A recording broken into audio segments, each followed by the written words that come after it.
Good morning all of you. आज हम लोग स्टार्ट कर रहे हैं पाठ संख्या 6 जिसका नाम है विद्युत परिपथ और एक इम्पोर्टेंट चैप्टर है। अभी मैं बताने वाला हूँ इम्पोर्टेंट क्या है इसमें। आज हम पढ़ेंगे केवल किरचॉफ्स के दो नियम और इन दोनों नियम के आधार पर आपको उदाहरण संख्या 6.1, 6.2 और 6.3 सोल्व करनी है और बुक के पीछे का अंकित प्रश्न 6.3 आपको सोल्व करना है। चारों ही अच्छे क्वेश्चन है आपके पास। तो ये चारों क्वेश्चन ऑलरेडी मेरे YouTube चैनल पे अपलोडेड हैं, तो आप इस चैप्टर के प्लेलिस्ट में जाएं और ये चारों क्वेश्चन सॉल्व करें। साथ ही साथ इस टॉपिक के जो PDF नोट्स हैं वो वीडियो के नीचे डिस्क्रिप्शन में लिंक गिवन है, आप वहां से डाउनलोड कर सकते हैं। अब मैं बात करता हूं बेटा इम्पोर्टेंट क्यों। ध्यान दीजिए, अगर मैं 12th क्लास के फिजिक्स प्रैक्टिकल की बात करूं तो फिजिक्स प्रैक्टिकल में दो सेशन आपके पास होंगे, सेशन ए और सेशन बी।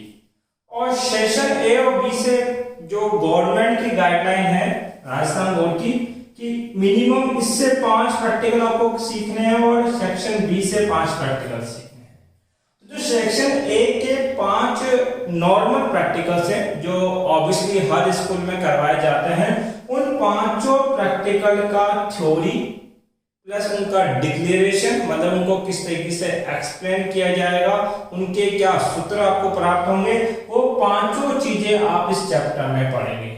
तो ये चैप्टर बोर्ड के लिए तो इम्पोर्टेंट है ही, साथ ही साथ आपकी जो प्रैक्टिकल्स है उनकी थ्योरी को स्टडी करने के लिए भी बहुत ज्यादा क्या है इम्पोर्टेंट। इसलिए मैं कह रहा हूं कि ये चैप्टर क्या है इम्पोर्टेंट है। आपको चैप्टर का नाम एक्सप्लेन करना आना चाहिए। तो चैप्टर का नाम है विद्युत परिपथ। आपके पास विद्युत का मतलब क्या है, कुछ अवयव है जिनको हम विद्युत की कैटेगरी में रखते हैं, जैसे कि बैटरी, प्रतिरोध, धारिता व प्रेरकत्व। ये आपके पास अवयव है। बैटरी से हमें क्या प्राप्त होगा, विभव, और उससे क्या उत्पन्न होगी बेटा, धारा। अब आपके पास विभव, धारा, प्रतिरोध, धारिता, प्रेरकत्व, इनको जोड़कर एक सर्किट बना दें तो उसको क्या बोलेंगे बेटा, परिपथ। तो परिपथ क्या है, बैटरी, प्रतिरोध, धारा व प्रेरकत्व का संयोजन क्या कहलाता है बेटा, परिपथ। जैसे एक बना के बताता हूं, ये एक बैटरी है, इसके साथ एक प्रतिरोध जोड़ देते हैं, साथ में एक धारिता लगा दी और इसको बोलते हैं बेटा प्रेरकत्व। फिर से एक बैटरी जोड़ दूं, एक प्रतिरोध जोड़ दूं, तो ये जो बना इसको क्या बोलेंगे बेटा, विद्युत परिपथ आपके पास बोला जाएगा। अब फोकस करें आप लोग। सबसे पहले हम बात करें विद्युत परिपथ, तो हम जान चुके हैं कि परिपथ में क्या क्या आएगा, परंतु इस चैप्टर में आपके लेवल के ऊपर बैटरी और प्रतिरोध ही जुड़े होंगे, ना धारिता जुड़ी होगी ना प्रेरकत्व। ये दोनों अवयव पाठ संख्या 10 में जाके जुड़ेंगे आपके पास। तो ये विद्युत परिपथ है, तो वहां भी केवीएल और केसीएल बहुत काम आता है आपके पास। अब इस विद्युत परिपथ में हम पढ़ रहे हैं सबसे पहले किरचॉफ के नियम। अब देखो, किसी भी साइंटिस्ट के नियम तब पढ़े जाते हैं जब हमें उनकी क्या पड़े बेटा, आवश्यकता। तो हमें ये जानना जरूरी है कि हमें इनकी आवश्यकता क्यों पड़ी। जैसे मैं एक छोटा सा उदाहरण देता हूं कि ये प्रतिरोध है कितने ओम का, 2 ओम का। ये प्रतिरोध का बिंदु ए व बिंदु बी आपके पास है। ए और बी के मध्य का विभव है बेटा आपके पास 6 वोल्ट। और मेरे से पूछा जाए, बताइए इस परिपथ की धारा कितनी होगी या इस प्रतिरोध से कितनी धारा गुजरेगी, तो आई धारा बराबर होगा V बट्टे में R। किसके नियम से, ओम का नियम। V का मान 6, R का मान 2, काटा कितना, 3 एम्पियर। तो कुल कितनी धारा प्रवाहित होगी, 3 एम्पियर विद्युत धारा प्रवाहित होगी। अब ये तो आपने सामान्य ज्ञात कर लिया, परंतु यदि थोड़े से टिपिकल या कॉम्प्लेक्स सर्किट अर्थात परिपथ आ जाए, जैसे मैं ये बोलूं कि ये एक बैटरी, ये इसका प्रतिरोध, फिर ये एक बैटरी, ये इसका प्रतिरोध, फिर ये प्रतिरोध, इस प्रकार से जुड़े हैं। इनके सभी के मान दे दूं और बोलूं बताओ धारा ज्ञात करो, तो आप अब इस परिपथ में सामान्य ओम का नियम नहीं लगा सकते। तो ऐसे जो कॉम्प्लेक्स या थोड़े से टिपिकल सर्किट आपके लेवल पे जो होंगे उनमें धारा विभव का मान ज्ञात करने के लिए हमें किन के नियमों की आवश्यकता पड़ेगी? किरचॉफ के नियम। और बड़े सामान्य से नियम है और समझना बिल्कुल आसान है। तो किरचॉफ ने हमें दो नियम दिए। पहला जो नियम उन्होंने हमें दिया वो था किरचॉफ के धारा का नियम। क्या बोलते हैं बेटा? किरचॉफ की धारा का नियम। इसको इंग्लिश में बोलते हैं बेटा KCL, और अब से मैं भी इसको KCL ही बोलूंगा, किरचॉफ करंट लॉ। किरचॉफ नाम हो गया, करंट धारा हो गई, लॉ का नंबर मतलब क्या हो गया? नियम। या इसको और क्या बोला जाता है बेटा? किरचॉफ की संधि का नियम। संधि का नियम। तो किरचॉफ के दो नियम पढ़ने से पहले हमें दो वर्ड का मतलब पता होना चाहिए। एक वर्ड आएगा यहाँ पे बेटा संधि, और एक वर्ड आएगा बेटा पाश, जिसको इंग्लिश में बोलते हैं बेटा लूप, और संधि को बोलते हैं बेटा जंक्शन या नोड आपके पास। अब संधि का मतलब क्या है? एक ऐसा बिंदु जहां तीन या तीन से अधिक धाराएं या तार आके संयोजित होते हैं, उस बिंदु को क्या बोला जाता है बेटा? संधि बिंदु। अर्थात एक ये कम से कम तीन तो होने ही चाहिए, तीन से ज्यादा भी हो तो फर्क नहीं पड़ेगा। तो ये जो बिंदु है जहां पे बहुत सारे तार या बहुत सारी धाराएं आ रही है या जा रही है, कोई भी प्रक्रिया हो, या तो आने की प्रक्रिया हो यहाँ, या धारा के जाने की प्रक्रिया हो, बस होनी चाहिए। तो ये जो बिंदु है क्या कहलाएगा बेटा? संधि बिंदु कहलाएगा। तो संधि बिंदु का बात क्लियर है। पाश क्या होता है? कोई भी बंद लूप। क्या बेटा? बंद लूप, ऐसा लूप जो विद्युत अवयव से जुड़कर मिला हो, क्या कहलाएगा बेटा? पाश। जैसे ये एक बंद परिपथ है, अगर मैं इस बिंदु से चलना स्टार्ट करूं तो घूम फिर के वापस यहां पहुंच सकता हूं, और इसमें बहुत सारे प्रतिरोध व बैटरियां संयोजित है। तो इस बंद लूप को क्या बोला जाएगा? पाश या लूप कहा जाएगा आपके पास। अब फोकस करना है हमें किरचॉफ के धारा का नियम या संधि का नियम। अब इस नियम की दो परिभाषा है और बड़ी आसान सी परिभाषा है। देखो क्या कहता है? किसी संधि बिंदु पर कुल धाराओं का योग,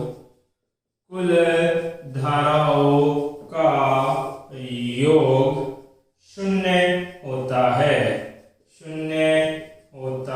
है, अथवा इसका शॉर्ट रूप है समीशन I इक्वल टू 0। अभी मैं एक्सप्लेन करने वाला हूं। या दूसरी परिभाषा ये बोलो, किसी बिंदु पर या किसी संधि बिंदु पर आने वाली धाराओं का कुल योग उस बिंदु से या उस संधि बिंदु से जाने वाली धाराओं के योग के तुल्य होता है। तुल्य अर्थात बराबर होता है। शॉर्ट में लिखे तो incoming current equal to outgoing current. दिखाई दे रहा है कि यहां तक दिख जाएगा। अब ध्यान दो, इन दोनों परिभाषाओं को मैं एक्सप्लेन कर रहा हूं। पहले मैंने बनाया बेटा एक संधि बिंदु, ये लो, ये एक संधि बिंदु है। इसमें ये I1 धारा आ रही है, I2 धारा इस बिंदु से बाहर की ओर जा रही है, I3 आ रही है, I4 भी आ रही है और I5 से जा रही है। तो किरचॉफ्स का पहला नियम ये कहता है, जिसको हम धारा का नियम भी कहते हैं, किस संधि बिंदु पर जो आने वाली धारा का मान है वो जाने वाली धारा के मान के क्या होगा, बराबर। अर्थात हम बोलेंगे आने वाली धाराएं गिनो कौन कौन सी है। सर एक तो I1 बिंदु की ओर आ रही है, I3 आ रही है और I4 आ रही है। तो आने वाले कौन कौन है, I1 plus I3 plus I4 बराबर होने चाहिए जाने वाली धाराओं के मान के। तो जा कौन हो रहा है बाहर, I2 बाहर की ओर जा रहा है और I5 जा रहा है, I2 प्लस I5। ठीक है, अब इस नियम को हम सामान्य तौर पर समझ सकते हैं। जैसे मैं हमेशा कहता आया हूं कि जिस प्रकार से चालक में धारा का प्रवाह होता है, उसी प्रकार से पानी के पाइप में पानी का प्रवाह होगा। मान लो ये चालक है, तो इस चालक में जैसे धारा बहेगी, उसी प्रकार से अगर ये पानी का पाइप होता तो उसमें क्या बहती, पानी का प्रवाह होता। चालक बराबर है पानी के पाइप के और धारा बराबर है पानी के आपके पास। अब ध्यान दीजिए, मान लीजिए हमारे घर में एक चैम्बर होता है। चैम्बर का मतलब अगर मैं बोलूं तो आपके पास एक ऐसा योग जहां बहुत सारे पाइप आकर मिलते हैं होगा। जैसे छत का पाइप आ रहा है, किचन का पाइप आ रहा है और कहीं का पाइप आ रहा है, तो सारे पाइप जहां एक जगह आकर मिलेंगे, जहां उनका पानी गिरेगा, वो क्या कहलाएगा बेटा, देसी भाषा में चैम्बर। इसको हम बोलते हैं बेटा संधि बिंदु।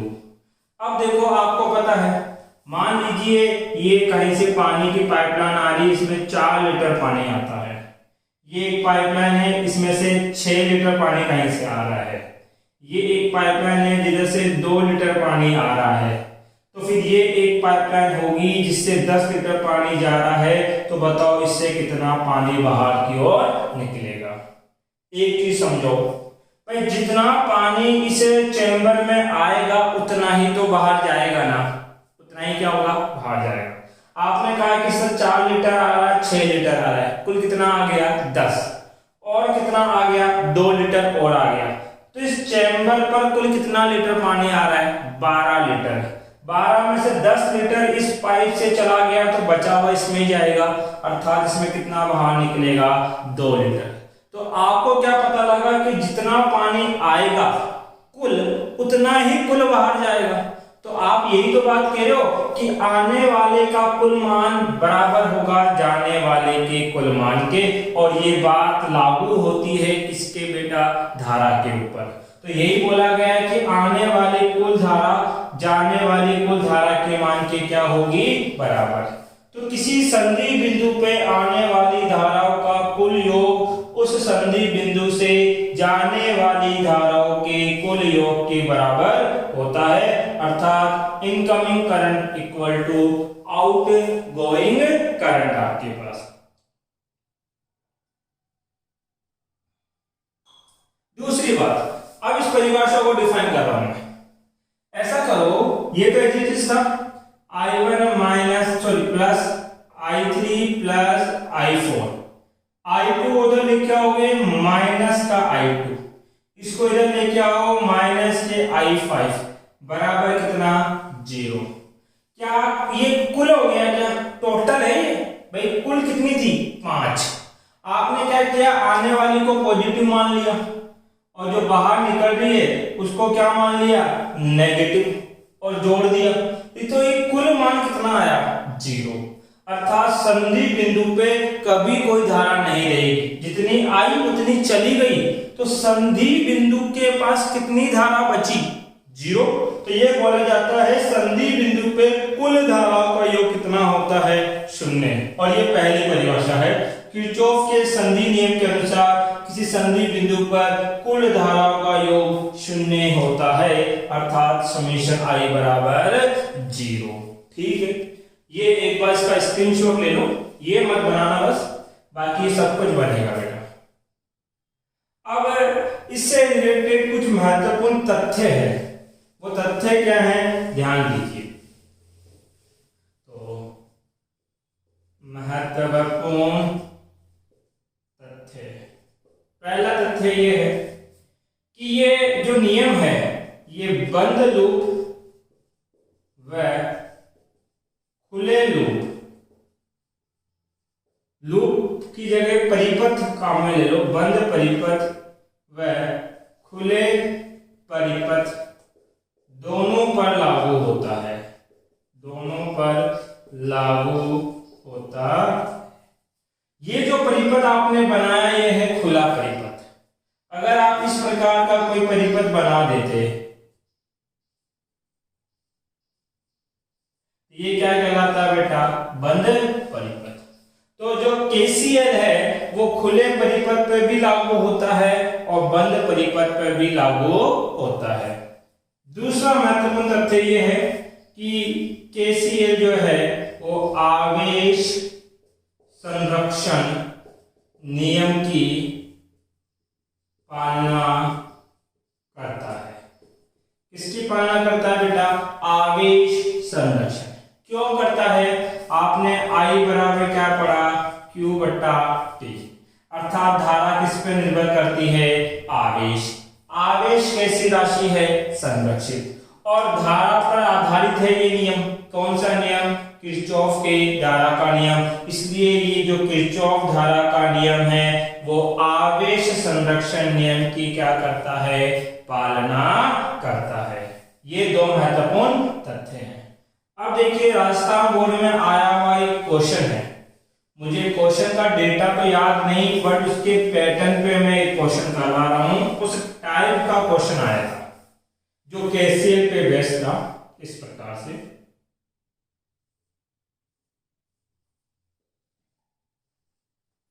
बिंदु ए बी सी 3 एम्पियर,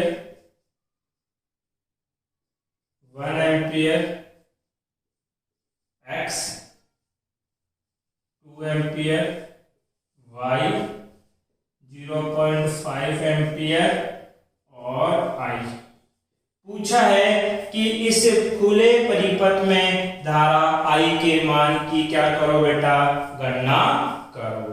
तो किस प्रकार से गणना की जाएगी, देखो धारा I ज्ञात करने के लिए पहले क्या चाहिए होगा, y ज्ञात करने के लिए पहले क्या चाहिए होगा, x।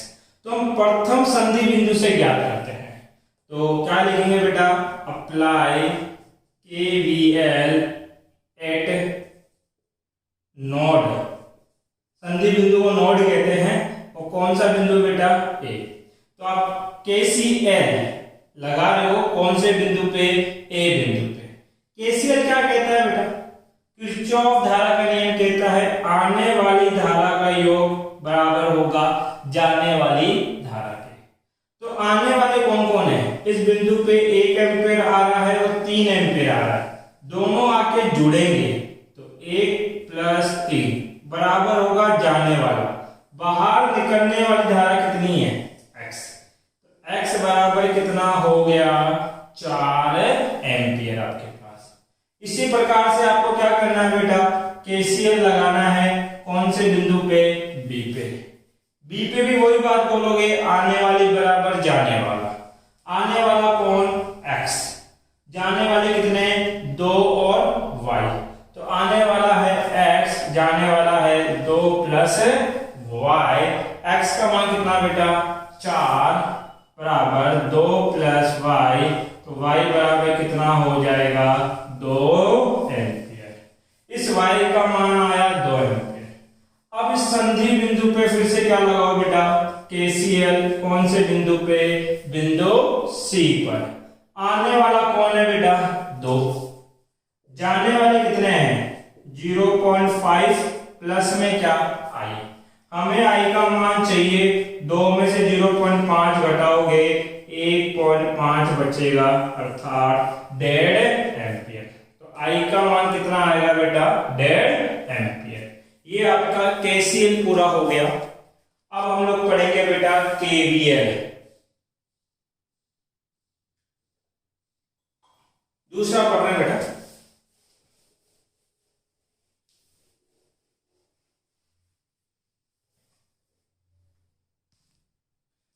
किरचॉफ वोल्टा का नियम, जिसको इंग्लिश में बोलते हैं बेटा KVL, किरचॉफ वोल्टेज लॉ आपके पास। और अधिकतर क्वेश्चन इसी के पूछते हैं आपसे, तो इसको ध्यान से समझना। KVL कहता है किसी बंद परिपथ में विभव का कुल योग शून्य होता है, अर्थात summation of V equal to 0। कि कोई भी बंद परिपथ है तो उसमें जितना विभव है उस विभव को जोड़ोगे तो उसका योग कितना प्राप्त होगा, 0 प्राप्त होगा। KCL में धारा का योग था और यहाँ विभव का योग है। किस प्रकार से, ध्यान देना। मान लो बेटा ये एक बैटरी है, कितने वोल्ट की, 4 वोल्ट की। इससे धारा बाहर निकली कितनी, 2 एम्पियर की। एक प्रतिरोध आया कितने का, 2 ओम का। यदि 2 एम्पियर की धारा 2 ओम के प्रतिरोध से गुजरेगी तो इस प्रतिरोध में कुछ विभव पतन होगा। ये तो सबको पता है ना कि बैटरी विभव दे रही है अभी, क्योंकि पॉजिटिव से धारा बाहर निकल रही है। और प्रतिरोध जो होता है हमेशा विभव को खाता है, मतलब कि वो शक्ति या विद्युत का कंजप्शन करता है, उसको हजम करता है। तो इसका विभव कितना होगा, V equal to I R. I का मान 2, आर का मान 2, 2 गुना 2 कितना, 4। अब बैटरी तो 4 वोल्ट दे रही है और ये प्रतिरोध जो है वो 4 वोल्ट खा रहा है। तो हमने बोला देने वाला जो वोल्टेज है उसको पॉजिटिव मान लो और जो खा रहा है उसको क्या मान लो, नेगेटिव। अब इस परिपथ में कुल कितने विभव है, 2। एक देने वाला है और एक लेने वाला है। अगर मैं बोलूं परिपथ का कुल योग कितना होगा, तो कितना वोल्ट दिया गया, +4, कितना लिया गया, -4, बराबर कितना, 0। तो किसी भी बंद परिपथ में कुल विभव का योग सदैव क्या होता है, 0। और ये क्या कहलाता है बेटा आपके पास, किरचॉफ वोल्टा का नियम। अब इससे रिलेटेड कुछ महत्वपूर्ण तथ्य है। महत्वपूर्ण तथ्य पहला, केवल बंद परिपथ पे लागू होगा। कौन से परिपथ पर, बंद परिपथ पर। जो KCL था वो खुले पे भी लागू होता था और बंद परिपथ पे भी लागू होता था, जबकि आपका जो KVL है केवल बंद परिपथ पर लागू होगा। दूसरा, यह ऊर्जा संरक्षण के नियम पर आधारित है। इस पर आधारित है ऊर्जा संरक्षण। कैसे सर, विभव की परिभाषा पढ़ी, V बराबर W/Q। किया गया कार्य क्या कहलाता था बेटा, विभव। अर्थात विभव किस पर निर्भर करता है, कार्य। कार्य क्या है, कार्य ऊर्जा का एक रूप है और ऊर्जा कैसी राशि है, संरक्षित राशि है। अर्थात विभव ऊर्जा संरक्षण पे काम करेगा और विभव पे कौन आधारित है, किरचॉफ वोल्टा का नियम। तो हम बोलेंगे यह नियम ऊर्जा संरक्षण के नियम पर क्या है, आधारित। अब जो सबसे महत्वपूर्ण बात आपको सीखनी है कि KVL कैसे लगाते हैं किसी परिपथ के अंदर, वो सीख गए तो आपके जो मैंने 3 एग्जाम्पल बताए और एक क्वेश्चन जो मैंने बताया न्यूमेरिकल, बड़े आसानी से कर पाओगे। तो अभी अगर ध्यान इधर उधर कहीं जा रहा है तो उसको फोकस करो, क्योंकि एक महत्वपूर्ण बात सिखाने वाला हूं अभी मैं कि किस तरीके से KVL लगाया जाता है। इसके कोई नियम नहीं होते, हर टीचर का समझाने का तरीका अलग अलग होता है। तो मैंने अपने नियम बना रखे हैं, कहीं नियम पढ़ने को नहीं मिलेंगे आपको। देखो 2 चीजें होती हैं, एक होता है स्रोत। कैसे पहचानोगे, बैटरी जो है वो स्रोत का काम करेगी और उसकी पहचान ये है कि अगर उसके पॉजिटिव सिरे से धारा बाहर निकले तो उसको किसकी श्रेणी में रखना है बेटा, स्रोत। दूसरा होते हैं लोड, अर्थात जो धारा को कंज्यूम करेंगे, उसका अवशोषण करेंगे परिपथ से, तो लोड दो होते हैं, या तो लोड होगी बैटरी, बैटरी भी तो डिस्चार्ज होने के बाद चार्ज करते हैं तो धारा खाती है, और दूसरा आपके पास होगा बेटा प्रतिरोध। प्रतिरोध जो है वो सदैव लोड ही होगा। अब बैटरी की पहचान कैसी होगी, ये बैटरी है, अगर इसके पॉजिटिव में धारा अंदर जा रही है तो वो लोड की तरह काम करेगी। प्रतिरोध में देखो ये प्रतिरोध है और ये धारा जा रही है। अब ध्यान देना, आपको जहां धारा एंटर करे वहां पॉजिटिव बनाना है, और जहां से धारा बाहर निकले उसको क्या बनाना है बेटा, नेगेटिव। प्रतिरोध के केस में हमेशा यही होगा, क्योंकि धारा कहां से कहां जाती है बेटा, पॉजिटिव से नेगेटिव, पॉजिटिव से नेगेटिव। अब ध्यान दीजिए, इसमें समझने वाली बात क्या है कि मान लो ये बिंदु ए है और ये बिंदु क्या है, बी, और यहां का प्रतिरोध कितना है, R। यदि आप A से कहां जा रहे हो, B, मतलब कि आप जब समीकरण लिख रहे हो और लिखते समय आपको कहां से कहां जाना पड़ रहा है, A से B, तो हमेशा विभव लिखोगे। क्या लिखोगे, विभव। प्रतिरोध में विभव क्या होता है, V = IR, I गुणा R। और ये जो विभव है, ये IR क्या है बेटा, विभव है। क्या है, विभव। और इस विभव का एक साइन होगा, या तो ये प्लस होगा, ये क्या होगा, माइनस, और आपको वो साइन लेना है जहां से आप बाहर निकलोगे। ए से कहां जाओगे, बी। मैंने कहा लिख के चलो समीकरण, ए से बी, ए से बी, तो अंतिम चिन्ह कैसा आएगा, माइनस का, इसलिए क्या लिखोगे बेटा, माइनस के IR। यदि इसी केस में आप B से कहां जाते, A, मतलब कि B से कहां जा रहे हो, A, समीकरण लिखते समय। अभी क्या समझो, जब अभी मैं एक छोटा सा एग्जांपल कराऊंगा तो उसमें और क्लियर होगा। अभी याद रखो कि B से कहां जा रहे हो, A, तब आपके पास विभव क्या होगा, सर विभव तो IR ही होगा, परंतु उसका साइन क्या लेना है, अंतिम। माइनस से कहां गए, प्लस, तो अंतिम क्या आएगा, पॉजिटिव। तो क्या लिखोगे बेटा, प्लस का IR। ये बात समझना इंपॉर्टेंट है। यहां कितनी बातें याद रखनी है, दो। एक तो जहां धारा एंटर करे वहां साइन बनाओगे प्लस, और जहां धारा बाहर निकले वहां क्या बनाओगे, माइनस। दूसरी बात, चिन्ह कौन सा देंगे कि अंत में जो आएगा, यदि A से B गया तो माइनस लेना पड़ेगा, और B से A गया तो अंत में क्या आएगा, माइनस से प्लस आएगा, तो अंत में प्लस आएगा, इसलिए क्या लेना होगा, प्लस के IR। बस यही दो नियम है, बाकी एक क्वेश्चन करते हैं, ध्यान दीजिए। सबसे पहले आपको एक समीकरण बनाना सिखाता हूं। ये एक बैटरी है, विद्युत वाहक बल E, इससे धारा गुजर रही है I, प्रतिरोध है R1, फिर एक बैटरी जोड़ी, विभव है V1, और फिर यहां एक प्रतिरोध जोड़ा कितना, R2। सबसे पहले काम, कोई बंद लूप है, ठीक है, इस बंद लूप के अंदर आपको धारा देगा, प्रतिरोध देगा, बैटरी में विभव दे सकता है, बैटरी में विद्युत वाहक बल दे सकता है। सबसे पहले जैसे धारा बह रही है उसके अकॉर्डिंग उसके प्लस माइनस बताओ। बैटरी में बड़ा आसान है समझना, जो बड़ा है वो प्लस है, जो छोटा है वो क्या है, माइनस। प्रतिरोध में क्या होगा, जहां धारा अंदर जाए उसको पॉजिटिव मानना है, और जहां से धारा बाहर निकले उसको क्या मानना है बेटा, नेगेटिव। इसमें ये नेगेटिव, इसमें क्या, पॉजिटिव। इसमें धारा ऐसे जाएगी, ये I धारा, तो ये अंदर जा रही है इसलिए ये पॉजिटिव, और यहां से बाहर निकलेगा तो ये क्या बनेगा बेटा, नेगेटिव। ठीक है। उसके बाद जो पहला काम आपने क्या किया बेटा, चिन्ह बनाना है, प्लस और माइनस के। किसके चिन्ह बनाने हैं बेटा, प्लस और माइनस के चिन्ह बनाने हैं।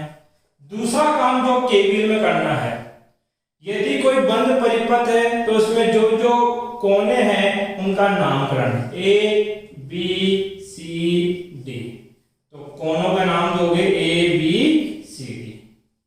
फिर एक लिखनी है, देसी भाषा में बोले तो घूमने की दिशा। किसकी दिशा, घूमने की। कैसे घूमना हो इस बंद परिपथ में, घड़ी की दिशा में कि घड़ी के विपरीत। यदि घड़ी की दिशा में घूमोगे तो उसको बोलेंगे क्लॉकवाइज, घड़ी के साथ घूमोगे तो क्लॉकवाइज, और घड़ी के विपरीत घूमोगे तो एंटी क्लॉकवाइज। ये आपकी इच्छा है कि आप कैसे घूमना चाहते हो, परंतु एक बात याद रखना, यदि एक से अधिक बंद लूप हैं तो सभी लूप में आपके घूमने की दिशा फिक्स होनी चाहिए। अगर पहले लूप में मैं क्लॉकवाइज घूमा हूं तो दूसरा जो लूप बनेगा उसमें भी क्या घूमूंगा बेटा, क्लॉकवाइज। तो एक घूमने की दिशा आपको फिक्स करनी, जैसे मैंने फिक्स कर दी। अब उसके बाद समीकरण लिखो। समीकरण कहीं से भी लिख सकते हो, ए से लिखना भी स्टार्ट कर सकते हो, बी से भी स्टार्ट कर सकते हो, सी से भी कर सकते हो, डी से भी कर सकते हो। मैं बी से लिख रहा हूं क्योंकि ए से तो सब लिखते हैं। देखो बी से चलना है और घूम फिर के वापस बी पर ही आना है, और घूमना कौन सी दिशा में है, जो आपने मानी है। अगर आपने क्लॉकवाइज मानी है तो बी से पहले कहां जाओगे, सी, सी से डी, डी से ए से बी। परंतु अगर मान लो मैंने एंटी क्लॉकवाइज मानी होती तो मैं बी से पहले कहां जाता, ए पर, फिर ए से कहां जाता, डी पर, डी से कहां जाता, सी पर, और सी से कहां जाता, बी पर। तो किसी भी दिशा में लिख सकते हो, कोई फर्क नहीं पड़ता। मैं दोनों दिशाओं से समीकरण लिख के समझा रहा हूं। पहले मैं लिख रहा हूं कहां से बेटा, बी से। तो B C D A B, B C D A B, ये लूप का नाम लिखोगे आप। अब देखो योग किसका करना है, विभव का। ध्यान देना आपके पास, पहले बी से कहां गया, सी। जब बी से सी पर गया तो परिपथ में कौन आया, प्रतिरोध। और प्रतिरोध का विभव क्या होता है सर, प्रतिरोध में विभव होता है IR, V = IR। तो धारा गुना प्रतिरोध, तो यहां धारा कितनी, I, प्रतिरोध कितना, R। और मैंने कहा था चिन्ह, B से कहां जा रहा हूं, C, तो अंतिम चिन्ह लूंगा, प्लस से कहां गया, माइनस, अंत में क्या आएगा बेटा, माइनस का IR। फिर C से कहां गया, D, कौन आया यहां, बैटरी। बैटरी का विभव दे रखा है क्या, हाँ, कितना है, V1, खत्म। लेकिन चिन्ह क्या लोगे, माइनस से प्लस, अंत में क्या जाओगे, प्लस, तो प्लस का विभव। फिर D से कहां गए, A, कौन आ रहा है, प्रतिरोध। प्रतिरोध में विभव क्या होता है, IR, धारा I, प्रतिरोध R2, तो विभव लिखोगे IR2। चिन्ह कैसा लेना है, प्लस से माइनस, अंत में माइनस है इसलिए माइनस के IR2। A से कहां जा रहे हो, B, बीच में कौन है, विद्युत वाहक बल, कितना विभव, E। साइन क्या लोगे, प्लस से कहां गए, माइनस, तो अंत में क्या है बेटा, माइनस, तो माइनस E। देखो मैंने B से चलना स्टार्ट किया था, घूम फिर के B पे आ गया, तो ये कुल योग कितना होगा, 0। ये तो तब है जब आप कैसे घूम रहे हो, क्लॉकवाइज। मान लो मैं कैसे घूमता, एंटी क्लॉकवाइज। और समीकरण अब कहां से लिख रहा हूं मैं, B से। तो पहले B से कहां जाऊंगा, A, तो B से A, फिर DCB, DCB। चलो B से A पर चलते हैं, B से A पर चलते हैं, तो कौन आएगा, EMF, कितना, E। साइन क्या लेना है, जो अंत में आए, माइनस से प्लस, तो अंत में क्या आया बेटा, प्लस। फिर कौन आया, प्रतिरोध, और प्रतिरोध का विभव क्या होता है, IR, धारा I, प्रतिरोध R2, IR2। साइन क्या आएगा बेटा, माइनस से प्लस, अंत में कौन, प्लस। फिर क्या बेटा, D से कहां जाओगे, C, D से C तक जाओगे तो विभव कितना है, V1। साइन क्या लेना है, प्लस से माइनस, जो अंत में आए, माइनस V1। C से कहां जाओगे, B, अंत में क्या आएगा बेटा, प्लस साइन, और विभव क्या होगा, IR1 = कितना, 0।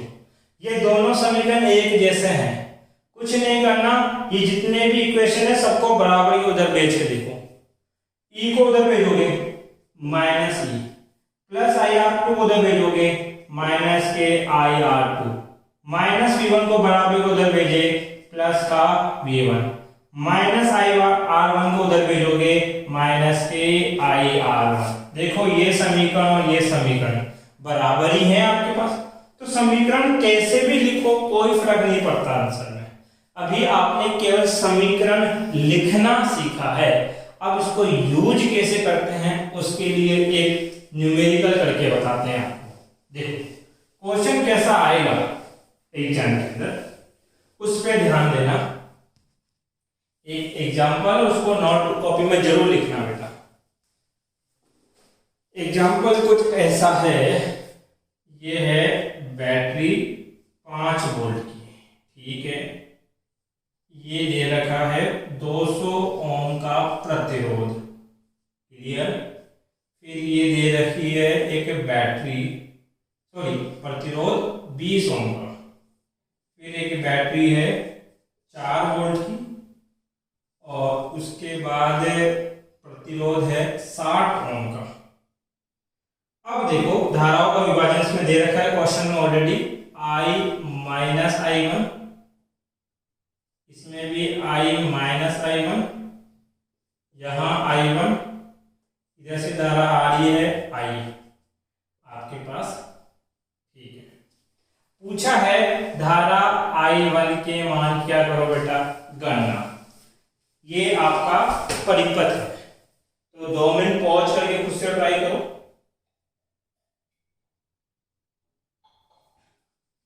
ध्यान दीजिए, सबसे पहले तो काम क्या करते हैं सर, ये जितने भी धारा बह रही है उस धारा के हिसाब से प्लस माइनस लगाना है। प्रतिरोध है क्या 200 ओम का, अरे कितने ओम का 200 ओम का, धारा अंदर जा रही है तो प्लस, बाहर निकल रही है तो माइनस। इसमें धारा ऐसे जा रही है तो ये इसका प्लस बनेगा और ये इसका माइनस। धारा ऊपर से नीचे आ रही है तो जहां एंटर करती है प्लस, जहां बाहर निकलती है माइनस। इसका ये प्लस और इसका माइनस, इसमें ये प्लस और इसका माइनस। पहला काम तो हो गया, आपने प्लस माइनस डिसाइड कर लिया। दूसरा काम क्या, कोनों का नामकरण करना है, तो इसको नाम दे दो A, B, C और D। तीसरा काम क्या, बंद परिपथ या बंद लूप कितने हैं वो आइडेंटिफाई करना है आपको। तो देखो एक लूप तो ये है A, B, D, A, तो एक बंद लूप तो ये है जिसको मैंने नाम दे दिया फर्स्ट, और दूसरा बंद लूप ये है B, C, D, B, और इसको मैंने नाम दे दिया बेटा सेकंड।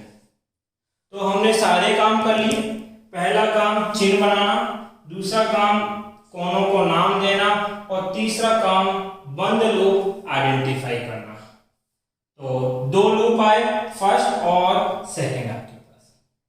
हमें I1 धारा ज्ञात करनी है, तो ऐसा करते हैं KVL लगाते हैं लूप फर्स्ट में। क्या करना है बेटा, अप्लाई KVL लूप फर्स्ट। मैंने कहा था कैसे भी घूमो, देखो 2 लूप है तो दोनों में मैं समान दिशा में घूम रहा हूं। अगर यहां क्लॉकवाइज है तो इसमें भी क्या होगा क्लॉकवाइज, अगर इसमें एंटी क्लॉकवाइज लेता तो इसमें भी कितना लेता मैं एंटी क्लॉकवाइज। अब देखो मैंने क्लॉकवाइज ले लिया, मैं पहले कहां से लिखूं इक्वेशन, कहीं से भी लिखूं कोई फर्क नहीं पड़ता उससे। चलो A से चलता हूं, तो मैं A से कहां जाऊंगा बेटा B, फिर B से कहां आना पड़ेगा मुझे D, और D से कहां पे A से स्टार्ट किया था और A पे खत्म। चलते हैं भैया, पहला एलिमेंट कौन है प्रतिरोध, और प्रतिरोध में विभव क्या होता है बेटा IR, अर्थात धारा गुना प्रतिरोध। तो यहां प्रतिरोध कितना है 200, और धारा कितनी है बेटा I माइनस I1। ये जो धारा का विभाजन है ना I माइनस I1 I1, ये क्वेश्चन में दे रखा है, तो उसको लिए आपको सोचने की जरूरत नहीं है। अब लेते हैं चिन्ह इस विभव का, प्लस से कहां गया माइनस, अंत में माइनस है इसलिए क्या लगाओगे बेटा माइनस। फिर B से कहां आओगे D, कौन आएगा प्रतिरोध। प्रतिरोध में विभव क्या होता है प्रतिरोध गुना धारा, प्रतिरोध है 20, धारा है I1 और साइन क्या देना है बेटा, माइनस से कहां आऊंगा, प्लस पे, तो प्लस लेंगे, अंत में जो आता है वो साइन लेते हैं। फिर डी से कहां जाओगे, ए पर, डी से ए पे जाओगे तो कौन आएगी, बैटरी, बैटरी का विभव कितना है 5। अब ये 5 प्लस लेना है कि माइनस, सर प्लस से कहां, माइनस, अंत में माइनस है इसलिए -5। ए से चलना स्टार्ट किया था, वापस ए पे पहुंच गया तो कुल योग किसके बराबर होगा, 0। केवीएल यही तो कहता है कुल विभव का योग 0 होता है। इसको सोल्व कर लो बेटा, माइनस के 200i माइनस माइनस प्लस के 200i1 प्लस के 20i1 माइनस 5 बराबर 0, minus 200i as it is 200i1 plus 20i1 plus के 220i1 -5 को बराबर के उधर भेजूंगा +5, समीकरण नंबर 1 आपके पास हो गया। इसी प्रकार से क्या करना है बेटा, apply KVL in loop number 2। ये जो द्वितीय लूप है इसमें केवीएल लगाओ। लूप की समीकरण कहां से लिख रहा हूं बेटा मैं, तो बी से, आप चाहे से सी से भी लिख देना, कोई फर्क नहीं पड़ेगा। बी से सी जाओगे, बी सी देन डी और अगेन बी, डी और बी, बी से स्टार्ट किया था, बी से खत्म करूंगा, तो बी से सी पे गया, कौन आएगा, प्रतिरोध। प्रतिरोध में विभव क्या होता है, आई आर, 60 गुना आई, और चिन्ह कैसा लोगे, प्लस से माइनस, -60। फिर सी से कहां जाना है, डी, देखो क्लॉकवाइज ही घूम सकता हूं, तो बैटरी आएगी कितने वोल्ट की, 4 वोल्ट की। चिन्ह क्या लोगे, माइनस से प्लस, अंतिम प्लस है +4। फिर डी से कहां जाओगे, बी, तो आपके पास कौन आएगा, प्रतिरोध। प्रतिरोध में विभव क्या होता है, आई आर, 20 गुना I1, और चिन्ह क्या लोगे बेटा, प्लस से माइनस, तो ये माइनस बराबर 0। ऐसा करो बेटा, 60i1 को उधर भेजो, प्लस का 60 आई हो जाएगा, -20i1 को उधर भेजोगे, प्लस का 20i1 बराबर 4, समीकरण नंबर 2। अब देखो एक समीकरण 1 है और समीकरण 2 है, दोनों को सोल्व करते हैं। कौन सी विधि से बेटा, विलोपन विधि से। 1 व 2 को विलोपन विधि से हल करने पर, अब देखो हमें किसका मान चाहिए, I1। तो ऐसा करो, समीकरण में 1 में और 2 में इस I के मान को बराबर कर दो। अब ये 200i है और ये 60i है, तो ऐसा करते हैं, इसको बना लेते हैं 1200i और इसको भी क्या बना लेते हैं बेटा, 1200। मुझे बताओ 200 जो है वो 1200 कब बनेगा, जब 6 से गुणा करोगे, तो समीकरण 1 को गुणा करेंगे 6 से, फिर जोड़ेंगे, ये 60 है ना, ये 1200 कब बनेगा, जब इसको 20 से गुणा करोगे। समीकरण 2 को गुणा करेंगे 20 से, समीकरण 1 को 6 से गुणा करके लिखो, 200 को 6 से गुणा किया तो माइनस के 1200i, 220 को 6 से गुणा करोगे, 220 को 6 से, 0 6 दूनी 12, 1 6 दूनी 12 और 1 13, 1320, तो प्लस के 1320i1, 5 को 6 से गुणा करूंगा, 6 पंजो 30 बराबर 30। अब दूसरा देखो, समीकरण 2 को गुणा करना है किससे, 20 से, 60 गुना 20 होते हैं बेटा 1200i, 20 को 20 से गुणा करोगे 400i1, 20 को 4 से गुणा करोगे 80। सोल्व कर लो, ये तो कट गए, विपरीत साइन जुड़ जाएंगे, 1320 प्लस 400 1720 ऑफ I1, 80 और 30 कितना बेटा 110, 0 से 0 कट गया, तो I1 धारा का मान है 11/172 एम्पियर। ये हमारा क्या आ गया बेटा आंसर।